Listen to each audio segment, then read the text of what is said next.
Hey, this is Evan Marquez. Welcome back to the Love You podcast, a place you can learn everything you need to know about dating, relationships, sex, and men from a man's point of view, generally.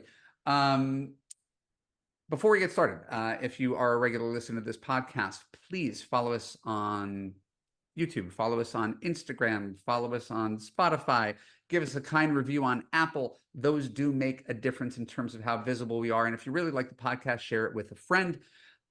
Today we're doing something wildly different. I've been doing this for, I don't know, since 2016. I have been podcasting mostly alone, a solo voice in the universe. There were occasional times I interviewed people, including my guest here today. But for the most part, it's always been me. And part of my summer renaissance was realizing I'm tired of doing things alone.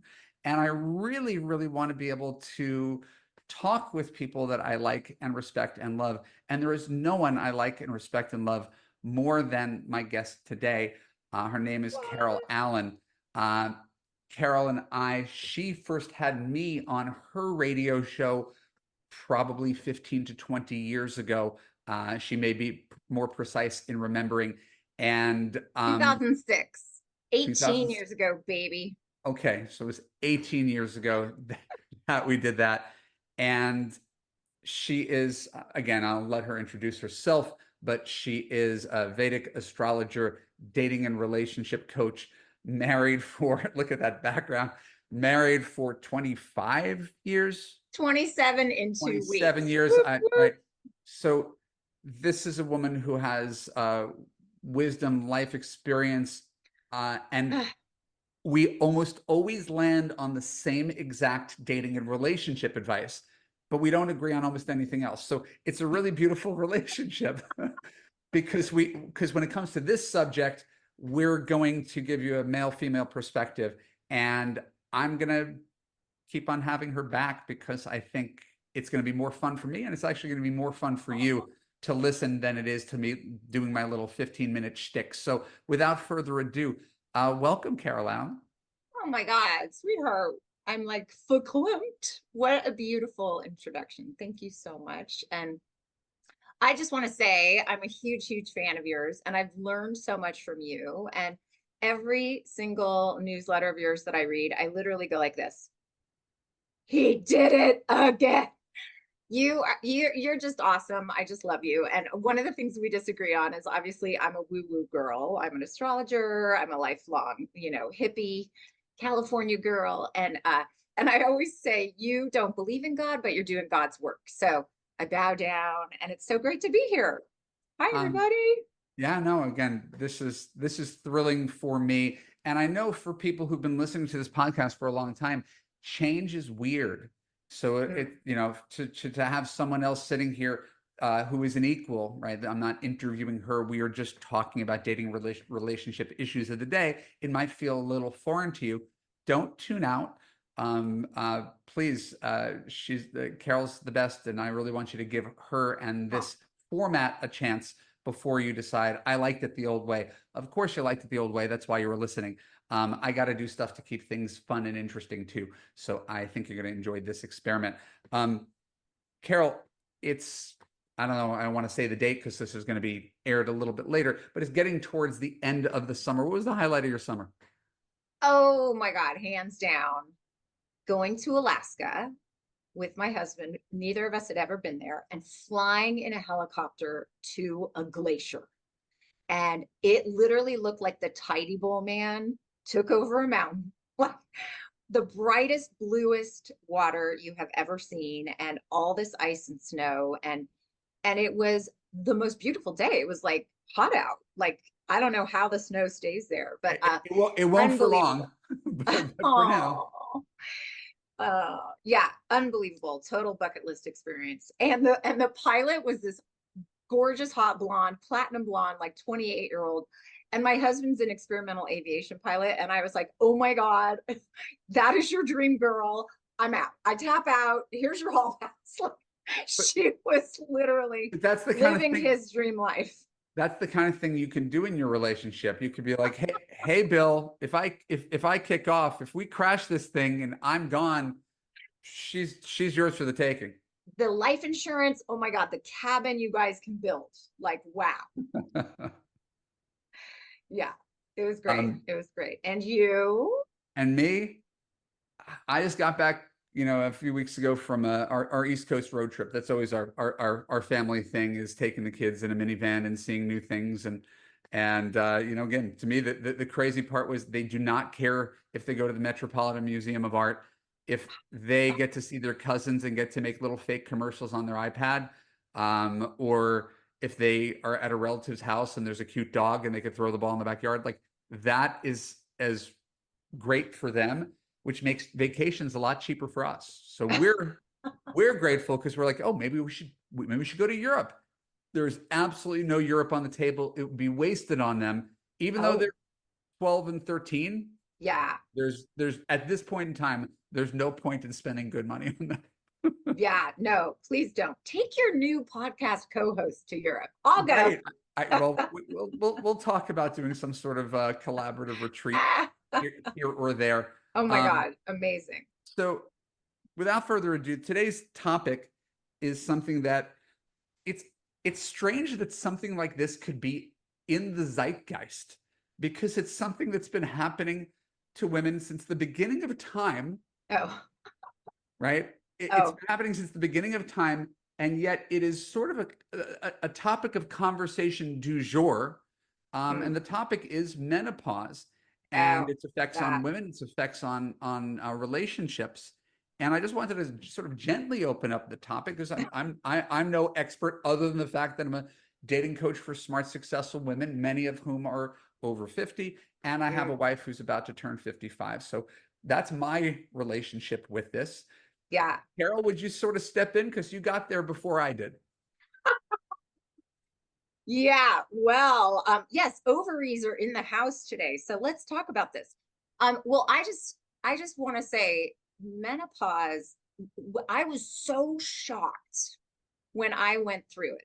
And I was so amazed that in my entire lifetime of constant reading of women's magazines and constant reading of self-help books and relationship books, and thinking I was this incredibly informed Oprah, tastic kind of person, and I had absolutely no idea what was happening to me, and I had no idea how to handle it, how to navigate it. And I'm so grateful that it is getting better. Like, there have been summits on it, there's more books on it, there's a lot more openness about it. But I can't believe, Evan, how many women literally don't know how their own bodies work. We don't know what to expect when, we don't know how to respond, and we don't know how it affects our relationships. And it is brutal. And you know what's wild? I have had a lot of men in my life who I should not be talking to about these things. My plumber told me his wife won't have sex with him anymore because it's too painful. Mm. My accountant told me his wife won't have sex with him anymore because it's too painful. And it's like, so I'm literally like, wait, what? Why are you telling me this? But I think it's because they know what I do for a living, and I'm like everybody's sister. Like, I'm Right. a safe person and I'm a friendly person. So, I've literally talked to my plumber's wife about what she can do and how she can feel better, because it's a terrible thing to turn off that part of a relationship. And a lot of women are very afraid of the methodologies to help. Like, they're afraid to go on hormones. They're afraid they're going to get cancer. A lot of women say to me, my mother had breast cancer, therefore I can't go on anything. And a lot of that is actually misinformation. And so, but yeah, 45, I ran into a brick wall. I got more sensitive. I got more weepy. Suddenly light bothered me. That had never happened before. Suddenly I was that weirdo who needed earplugs and, like, like you, Evan, and like eye masks and like black curtains. And then I, had less energy. Then I got brain foggy. I'd walk into a room and go, why am I in here? Or I'd have my glasses on my head and I'd say, where are my glasses? Or I'd have my phone in my hand and I go, where's my phone? Oh, in my very own hand. Like, it's terrifying. And you And feel and so like, we have to talk about it, and we have to yes, normalize this, right. because if Yeah. we don't, you just have to carry that all around in your head by yourself. Yeah. And that's why, again, I was in a Barnes and Noble the other day, and the self-help section was filled with menopause books. And on Yeah. Instagram, there's tons of like menopause influencers, and Yeah. their whole thing is just talking about what this experience is and what they Yeah. went through to get to the other side of it. And I'm Uh-huh. not, I'm going to be very, very gentle and delicate about it because it's certainly not my story. But I You're not do, going to mansplain menopause to I'm us certainly today? not going to mansplain menopause. Thank you for that. I am a professional mansplainer. Women ask me, Evan, explain to me why men do this, and I Yeah. take that mantle. But um, Yeah. yeah, And you're very good at it. Yeah. you shared with me Yeah. the way people, good friends do, what you were going through before. And then a couple of years later, it came for my wife. Yeah. And she's still sort of in the throes of it. And and she's had a couple friends, you included, but her best friend from high school swears by the hormone therapy, Oh, life changing. For her, yeah. for her, it hasn't been life changing, Yeah. and so she's feeling a Wow. little bit despondent. I've tried Sorry to hear estrogen, I've that. tried testosterone, I've tried the patch, I've tried the naturopath, and so she's Okay. might still be sleeping. I don't know if she's even gotten up because she goes to sleep really late. She wakes up at random hours in the night, Yeah. and once the kids go to school, she goes right back to bed just to try to catch up on sleep. And Yeah. it's really been sort of an interrupting force Mm, that affects her moods yeah. more than anything. Well, I'm a total hippie and I'm holistic and I reversed medically incurable lymphoma without medical help. So I'm a huge believer in holistic health and I'm very, very questioning of big pharma and blah, blah, blah. And you would have to take my bioidentical hormones out of my cold, dead hands. Like they have been such a gift and such a godsend. And what a lot of women don't know, and I bet Bridget doesn't know, and she's not going to want to know, is that sugar and caffeine literally makes it very, very hard to manage your hormones. Also, eating dairy products and animal products that have hormones in them can throw off your hormones. You're So, going to have a private text discussion with my wife yeah, because she's exhibit yeah, A, B, and C I for know. dairy I products, sugar, know. and caffeine. So it was so funny. My sister and I were both going through the change at the same time. Even though I'm a little younger, I didn't have kids. And that makes the factory go, you know what? We're not using the equipment. So why don't we just shut it down? And so we were going through, we were in Paris. It was October. We were dressed for October, but we were both hot flashing all over Paris. So we were constantly like ripping off the sweaters. And then we'd get cold and putting them back on and ripping them off and putting them back on. And it's because all we were having was like crepes and ice cream and lattes. And, I mean, you have to, it's like the law in Paris. And, but yeah, I mean, the thing I want everyone to know is it's a 10-year process. It's not just menarche, which is when you're, or menarche, I might be saying Yeah. it wrong, the cessation of menstruation. Women will be like 44 and they'll say to me, no, no, no, I haven't started it yet. And I'm like, you just told me you're more sensitive and you're tired and your sleep is weird and it doesn't matter that your period is still so on the calendar and so reliable. It's a 10-year process. So perimenopause is the start of it. And for me, I just could not, my holistic things were extremely helpful. I was on some homeopathic things. There's this amazing woman, Teresa Dale. We're not giving her, we're not making money off her today, but she has these creams and they were absolutely incredible. They made my hot flashes go away. They helped me a lot. Then there's homeopathic serotonin and dopamine. Those were extremely helpful. But Can I bring this back yes, no, relationship. because Yeah, I love that you're being therapeutic and trying to help, yeah, but I want to keep it in the realm of what we're here for, which is yeah, how does going through the change yeah, impact your relationship with someone who you've known and loved and grown up with over 27 years? yeah. How has he reacted to it? How have you reacted to him? What was expected or unexpected? What was your workaround? Ah. Wow. Well, I mean, for me, my commitment, my highest priority is my marriage. So I wasn't going to get into such a state that I couldn't show up for the marriage. I wasn't going to be an emotional wreck, which you can become.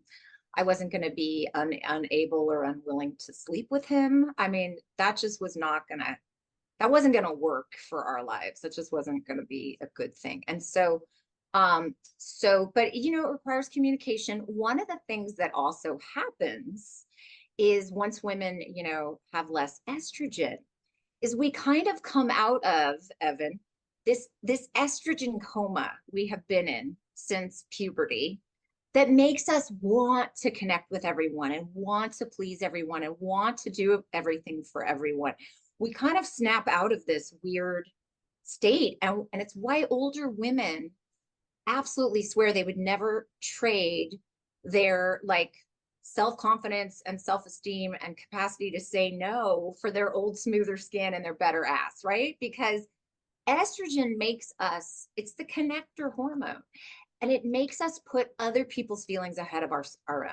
And what can happen to a lot of women is you start going like, you know what, buddy, make your own food. You know what, do your own fucking laundry. Pardon my French. I don't know if I can swear here, No, but we you could know, say laundry. yeah. So, ha ha ha.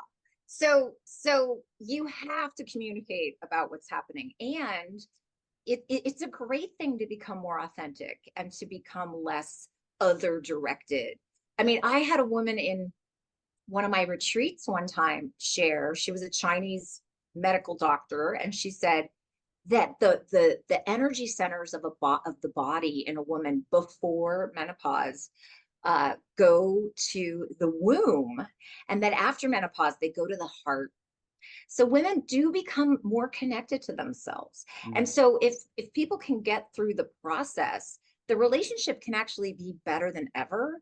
And the other gift of less estrogen is things bother you less. Like you're actually a little more chill and a little more like, you know, easygoing, I have found. And so you know, you become more alike hormonally than you've been since pre-puberty. And Yeah, so but yeah. I mean, again, guy's point of view, and I'm sorry to interrupt. I just No, please. have a small stake in this.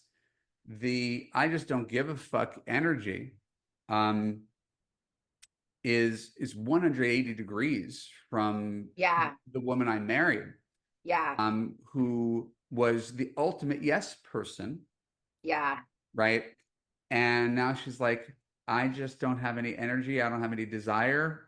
Yeah. I kind of wish it was the pandemic again. I'd be perfectly fine never leaving the house and streaming Friends episodes and drinking margaritas outside. And that old thing where we're like, we're the couple that has a whole roster of sitters. We're the married couple with kids who is just as fun as they were when they were single. And you were And and for sure. and that was our source of pride. And now it's Yeah. more like, Evan, go get a hobby, go play golf. And I was like, I used to be the guy who Oh, had to stay away from his family for four yeah. hours to play golf. Uh-huh. And but she's like, you need to do that because I just don't want to. I don't want to at home. I don't want to on vacation. For her, Wow. like, we could go. We were in Maine and we're like in the Acadia National Park, and I was like, we're not leaving until noon because you had to sleep until 11. We're missing like half the day, and now you're going to complain that we're riding bikes in a place where you should be riding bikes. Yeah. That's where she's at, and I'm not Right. putting her down. She'd tell you the same thing. Just Yeah. very very little desire to do, just Uh-huh. a lot more kind of leave me alone energy, Yeah. and uh, it's an adjustment. Like again, there's like I'm pretty well versed because of my job and Uh-huh. having friends who are who've educated me over the years, Mm. and yet there's nothing I can do about what she's going through. It's basically just finding a workaround for the Uh-huh. fact that the way things were for the past X number of years, it's not that way now, and we actually have to do more separate things. Mm. Our whole marriage was based on the ultimate togetherness. Right. Well, she's having an extreme experience, I'm going to be honest. And the fact that the solutions haven't helped her, I mean, I'm really, really sorry. I mean, that's a tough, that's tough. I mean, it never got to that point for me. And I just I just needed for my to be able to do my work and to be able to enjoy what we were doing. I just needed help. Um, and for me, it really, really helped. And I highly recommend anyone going through this to really seek out a doctor that this is their specialty, like this is what they do. And but it comes down to communication. And what's great about you and Bridget, of course, is you guys can very much communicate and you can talk and you can share and as can my husband and I. And I think, but it's very important that we never be unilateral, that we don't just like declare to our partner what's happening and we don't just basically like change all the rules. And I hope you haven't felt that way because that's when we don't feel partnered, right? That's when we feel kind of on our own. And that's a dangerous stance in a marriage. It's really important that we all make decisions as a couple and that we try to accommodate one another. Because even if you don't have the people pleasing estrogen anymore, which by the way, men have never had, right? Like they've never had that much. What was that study a few years ago where the headline was like, scientists find that women are more naturally altruistic, right? Like they did some study and they found that Yes, it's women get a dopamine. water is wet. News at Yeah. 11. I mean, I was like, I shared it on Facebook and I said, no, said every woman ever, right? Like, hello. But women are more wired for altruism. We're built to care for babies and we're designed to like take care of those who can't care for themselves. And men are designed to hunt. I mean, I hate to be that like archaeological and anthropological about it, but it's just, in our primal brains, that's just the truth. So, but communication is everything. And then just understanding what's happening. As to your point, when I went through it, there wasn't any social media. There wasn't Facebook yet. I don't think it was, it started for me like 13 years ago. And Wow. so I didn't have Instagram experts and I didn't have podcasts and I didn't have any of that. And so I'm so happy for people now that they have that. But I think deciding I worry for like my accountant. Every time I see him, I'm like, are you having an affair yet? You know what I mean? Like if you turn off like the only food supply, right, for a guy, he's gonna get hungry. Like, and I'm sort of kidding because I don't think he ever would. And I hope he doesn't. But it's really sex is love to men. And you write beautifully about this. Yeah, Sex well, is love. you're talking about both and Yeah. Yeah. so again, using my instance, my wife can be going through devastating symptoms that are bigger than her that she hasn't solved and she can't negotiate, and she also recognizes she's part of a partnership and that whatever Yeah, she's of going through course. has downstream effects. And I recognize that you know It's not personal. my needs, right? And again, we'll just talk about it. We've joked on this podcast about Bridget and her sleep fort, right? Yeah. That's my need to reach out and touch her in the middle of the night is secondary to her need to get a good night's sleep. And for whatever reason, she thinks she needs 72 pillows to put in a coffin shape around her to get some sleep. I wouldn't look at it as the picture of intimacy, but her need to get a good night's sleep is far more important than my need to reach out and touch her. And so, Yeah. these are weird sort of compromises that people are forced to make Yeah. under the circumstances. But ultimately, Yeah. we're always like you, pulling together Yeah. because a relationship takes effort. It doesn't have to take work, but it does take effort and a conscious effort to meet your partner where they're at and attempt to understand them, validate them, and please them. Yeah. And Bridget, you know her very well. I never talk. By the way, I'm only saying her name. I haven't said her name in 17 years. But because you Oh, said her name, no, she's always I my wife, my wife, my apologize. wife. I I never wanted apologize. her to. I know I never wanted her to have any sort of public profile. So I always Oh, just said my wife, and now you've we got me can saying just her name. let's just bleep it. It's not. It's not a big deal. I It's I it's did it's not this know. this I, personal yeah. made up privacy barrier, but it's not a real thing. Okay. Um, uh, I think that you and Bill have done a really good job of navigating that in such a way that gives us confidence that we can navigate it as well. Yeah, But you know, good. but I would certainly wouldn't say it's dialed in any way. And like Carol, I'll echo the idea that there are people who specialize in this. There's a ton of them, the same way there's suddenly a ton of dating coaches. There's a ton of people who are like, oh, I could become an influencer just by talking about my own uterus. And so find someone who resonates with you, find someone you believe in, and try to not lose sight of the fact that whatever you're going through is normal, and that if you're dating a guy, there are downstream effects that you have to at least be conscious of in terms of whatever change you're going through and how it's impacting him. Well said. Absolutely. I would love to talk about this article. When we do podcasts like this, it's kind of loosey goosey, but to give it a structure, we want to talk about a topic, and then we want to talk about something we read. And I'm a prolific internet reader. I'm on Substack and read the New York Times and the Atlantic cover to cover. So a lot of the things are going to come from Substack, the Atlantic, or the New York Times. Probably less TikTok, probably. But recently I read. I went over to TikTok once. I was like, what's happening with the ticking and the talking and the and I was terrified. I ran out of there very quickly. I had 35,000 followers and a couple viral videos. Of course Truly. you did. No, not of course I did. But High yeah, five. a high five until they banned me. It was just really crazy. I got banned for no reason. This is why you can't trust TikTok. That happened to me on Facebook a long I had a time ago. link to my bio, and they said you can't have that. And I was like, what do you mean you can't have it? Everybody's got that. They gave me like a week suspension, and I tried to get my account back, and they wouldn't give it to me. So I literally like lost 35,000 followers, and sort of rebuilt an account, but don't care too much about it. Nonetheless, the topic of today's conversation comes from an article that I read on Substack. It's by, I believe, a psychologist named Yael Schonbrun, and it's called Why People at Fault Rarely See It That Way.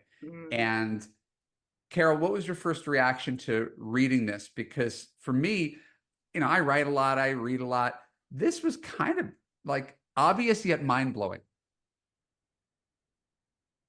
Honestly, my first thought was about a book that I love and I recommend all the time called That's Not What I Meant, by that unbelievable sociolinguist Deborah Tannen. Sure. She's written like 20 best-selling books about the different ways men and women communicate, and then the different ways people from different cultures communicate, and then different generations. Like, she's brilliant, brilliant, brilliant, brilliant. And in this book, just like in the article, it talks about how, to us, the way we do things and the way we communicate and express ourselves and the needs we have are totally correct because they feel so true for us.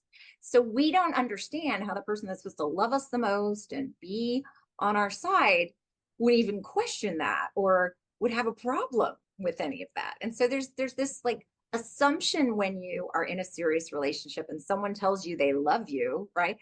And they accept you, that they're going to be cool with like how you say things, how you do things, your thought process, your emotional needs, all of it. And so she likens it to like having a rule book that we all walk around with. That's fascinating because that's terminology that I use in coaching. Is I'll say women have a rule book in their head that men have never read. Exactly. And a lot of us don't even realize that we have our own rule book, right? Yeah. And so we don't share it and we don't necessarily even articulate it. But like a great example is, a man might think if a woman says she's had a hard day or she's going through stuff, that to ask for more information, like to say, well, what happened? Well, what's going on? Would be prying. And that if the woman is ready to share that, she would share it. And the fact that she isn't means that she doesn't want to. So in his rule book, he's being appropriate and supportive by just saying, oh, wow, sorry to hear that. And in her rule book, if somebody says they've had a bad day or they're having a hard time, you ask follow-up questions to show you care. and to see if you can help. And the fact that he isn't means he doesn't love her, right? And so there's all these stories going on. And this is why we all think we're right about everything. Because Right. we are. All of us are. Well, yes, and yes, but uh, the if you go a little deeper on the article, when we say, "Oh, we're all right in our head," in Yeah, reality, that's not actually the case. right. The article is really about how we could justify any of our behaviors. We could always explain ourselves. We're always the good guy in the story. Rar's Very the hero. rarely are we going to Yeah. quickly realize that we're the bad guy in the story, because we know, here's why I did that. Here's why I said that to this person. We have this whole rationalization for our behaviors.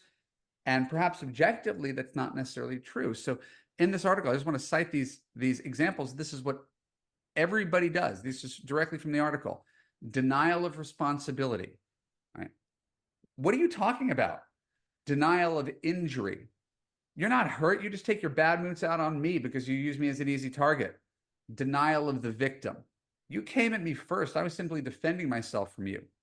Condemnation of the condemners. You're abusive, right? It's the attack on the other person, the character attack instead of the isolated incident.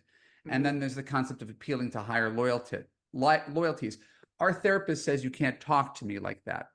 So these are examples directly from the article of things that we routinely do in argument to justify behavior that might not even be honest, ethical, objectively correct.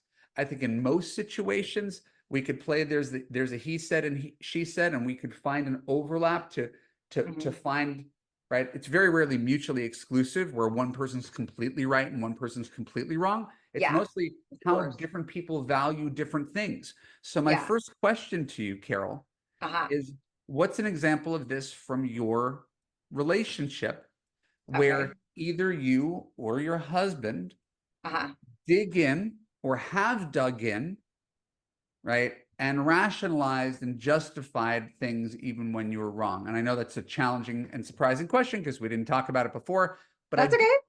I do think it's interesting. For sure. Well, I just have to say, I learned affirmative communication a long time ago. So I would like to think that I don't do those things. so let me just say that I never do those things. Let's Okay, throw your husband under the bus.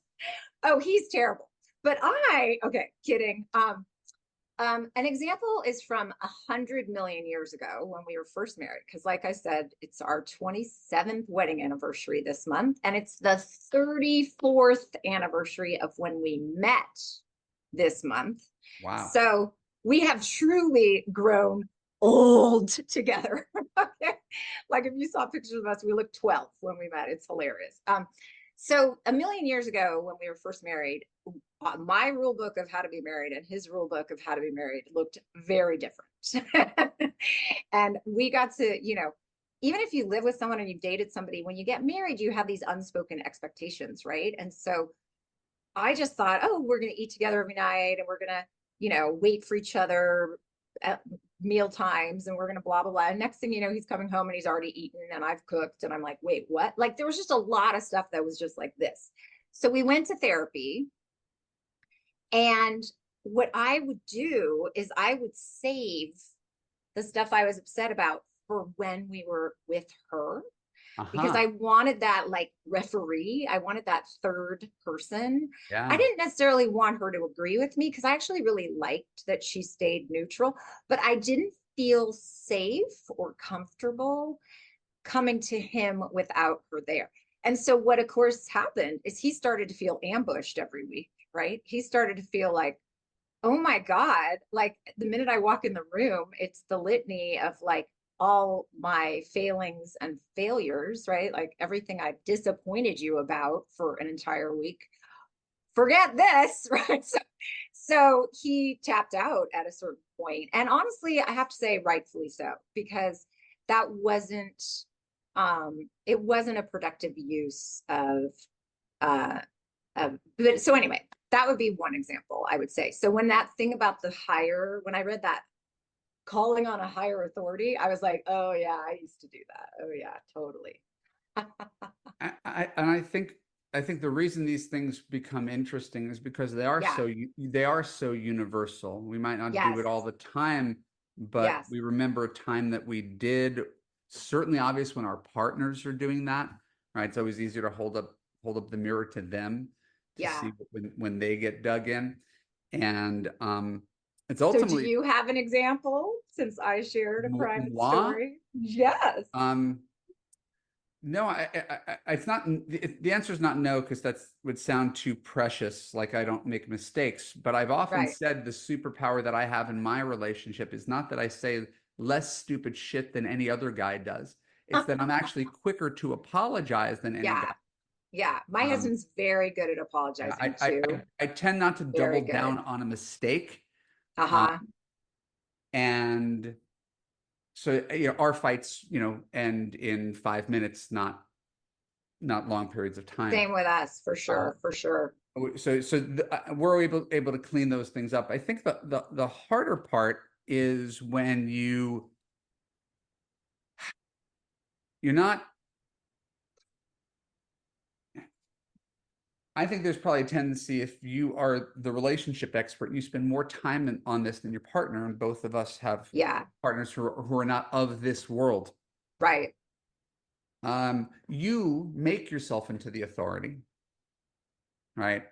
Uh-huh. And, at least I'm using myself. I'll make myself into the authority, and even if there's a point there, it's a point that's never really well taken because it sort of doesn't matter. Because it's Like, you and you instructing her. People love that in relationships. it's no, well, it's trying to find the lane Yeah. where, hey, some of these problems could be avoided if, but if the word after if is you, right? If you, then whether you want it to or not, it feels like an attack. Yeah.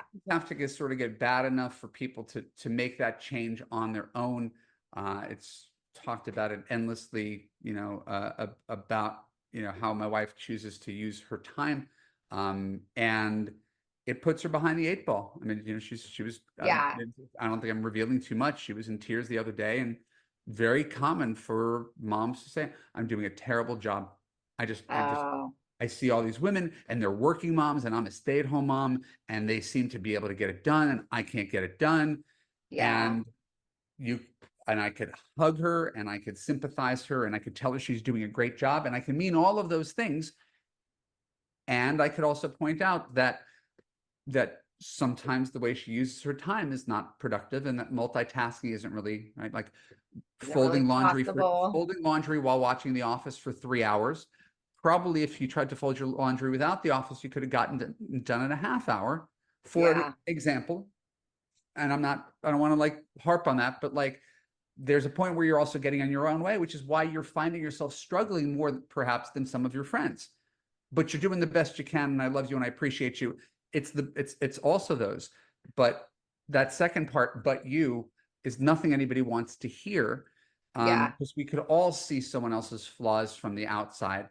And one of her great powers, is that she's far less critical of me, and she knows my flaws and I know my flaws and I could freely talk about them, but she's pretty good at being like, this is just who he is. And she doesn't Yeah. spend too much time telling me to change, Yeah. but that's also part of her personality. Huge. She's not a change oriented person at all. Her Yeah. family, nobody changes there. Right. So it's the good and the bad. Her Yeah. very easygoing, passive approach to things is what makes her super likable. It also makes her kind of resistant to change. Um, Yeah. and it's so easy to see from the outside, and it's so hard not to get on your high horse about it. Because then you always have the fingers pointing back at you. So I'll stop right now, Right. but I'm sure you've seen this dynamic before. Oh, for sure. I mean, people think, I'm in the compatibility business as an astrologer, right? Like people are always like, are we compatible? Are we compatible? Are we compatible? And they're asking, is there like that energetic like comfort and affinity, and you feel like you know the person and you can be yourself? But then there's like the on paper compatibility, And then there's the how you do stuff compatibility. Like, Yeah. are you, do each job completely as well as you can person, or are you a do it just enough so you can get it over with person? Right? Like that's an example of how you do stuff. And it's impossible to find somebody who does stuff the way you do stuff, who you have that affinity with, who on paper it's impossible. Compatibility is a complete myth. Okay, it's just a complete myth. So it really comes down to, do you like the person enough? Do you love the person enough? Are you getting a good enough deal? Is it good enough? Because And these are words that nobody ever wants to speak out loud, right. because they sound like settling, when in fact it's compromising. You compromise your way Yeah. into happiness, you settle your way into misery, and no one's telling you to settle. But if you're going to think you're going to find some masculine, successful alpha male who has no opinions and is never going to mansplain and is never going to interrupt, good luck. Like I'm looking for someone who's tall and short at the same time. There's some built-in contradictions to that. And so, and Right. again, as we continue to talk, we'll talk about, our partners and our successful marriages and what we Yeah. compromised on, because it is so very, very, very important to Yeah. recognize that there's some form of having it all, in that you can have a career and a nice house and kids and a husband that is attractive, that you respect, that you love, but nothing's ever going to line up perfectly. It's, can I live with the imperfections? Yeah. Yep, for sure. For sure, for sure. Um, Before we go, I always like to end on sort of happy notes here, Aha. because, well, we know it's a shit show out there. Online dating is rough. Dating is rough. Relationship. There's just a lot of bad juju in the world, and so Yeah. one of the things I've been ground into over the years of coaching is that I try to celebrate my clients' small wins. And for anybody listening who isn't not familiar with the term small win, it's not my term. It's the idea that instead of looking for the big success, how could I go online and meet my husband tomorrow, like fast track to the end? Finding love is really a series of putting a bunch of small wins together. So I have a small win Love it. from a Love You coaching call this week. Client of mine, doctor, early mid 50s, had this guy who's courting her. He's doing everything right. So again, right now, that's a good thing. But because the guy's so excited, as middle-aged men tend to be, first thing he says is, I really like you. Let's go away for the weekend. Right. And it's 2 dates in. And part of her is like, yes. And a bunch of the women in my Love You Facebook group are like, yes, go, go, go, go, go. And he felt it was too much too soon, because it would be weird to go on away for a weekend with a man and either have separate hotel rooms or have the same hotel room and not be expected to sleep with him. And she's only met him twice. This would be a very long third date.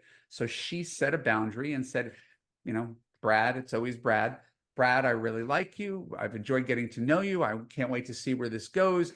I'm going to have to pass on this opportunity, but pursuing things go well, we'll have something to look forward to in the future. And she felt so good about herself, because she is a people pleaser, that she bothered Huge. to set a very, very light boundary. And the guy was like, totally understand, no big deal. Thought I'd try. Like, you can't blame the guy for asking. Yeah. But she felt so great about herself just because she gave a gentle no to a guy who she was attracted to and was excited about, because it violated her boundaries, and the old her would have done it and might have come to regret it. So I love sharing stories like that, because that's a microcosm of what she needs to be doing throughout her entire relationship, in my opinion. For sure. I love it. I love it. I love it. I love it. Yeah. You can't go away with a guy before you feel comfortable. That would be a You disaster. can. I did it. I went out with plenty of strangers on 3-day dates. It never worked out well, but it always seemed like a good idea at the time. I'm sure you had fun anyway, because you always have fun. Well, I was away half the week. So, and a lot of my successes this week were more astrological, but I have a similar story. I have a client who's 72. She didn't date for 4 years. She had all those stories like, I'm too old and no one will want me, and it's been too long, and I'm over 70 now, and blah, blah, blah, blah. And we got her her profile and her pictures and put her best foot forward. And then I have this little fun trick where I pick the best day for people to start, where the stars are smiling on the whole experience. Okay. And so within 2 weeks, she couldn't decide between two guys. Okay. And she was shocked.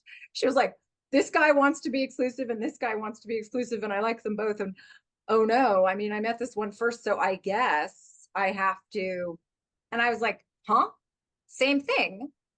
Follow your heart. You set the terms, you set the pace, you say when you're ready, and they get to, they're there for you, honey. It's your life. You're the star of your movie. And so long story short, it became ultimately clear which one. And I checked in with her this week, and she's so happy, and she can't believe it. And she can't find any red flags after knowing this guy like a month. So that's really amazing, sweet. right? It's really sweet. Yeah, I'm really happy. that's shifting into abundance thinking. I'll talk to people in their 30s who claim they can't get themselves a date a week, and I was like, no, I got clients in their 60s and 70s who can get themselves a date a week just by this methodology of online dating, however imperfect a medium it is. So thank you for sharing your story, and most importantly, thank you for joining me on the Love You podcast today. I had fun. Oh my gosh, yay! That's what we're really after, Evan. We want you to have fun and stay inspired and keep on doing this amazing work that you do. And I couldn't be more happy to bring my supernova to you all. No, I was gonna say I feel like I'm gonna have to step up my background game. I'm kind of a no frills, no makeup, no hairspray, no nothing, no background, but I might have to reconsider that the next time around. Well, I think our backgrounds are totally reflective of us, so I think it's perfect. Right. Totally perfect. That is actually fair. I'll stick with that. We'll leave us with that. For the podcast audio listeners, that won't mean much to you. Carol, where can our listeners find you? Oh gosh, I have a world at loveisinthestars.com. And it's a combination of astrology and relationship advice using the ancient system of India called Vedic astrology, which has astonishing relationship tools and technologies that are just like, I don't know how anybody does this work without them, except for you. That's right. And again, for everybody here who thinks I've gone woo, I have not gone woo. Carol is one of my best friends, a respected colleague, comes at this from a different direction that I do. And as you could tell, we largely land in the same place. So if you're inclined for an astrological reading or report, she's your go-to person. And I have no trouble sending that business that way because I don't have anything for you in that regard.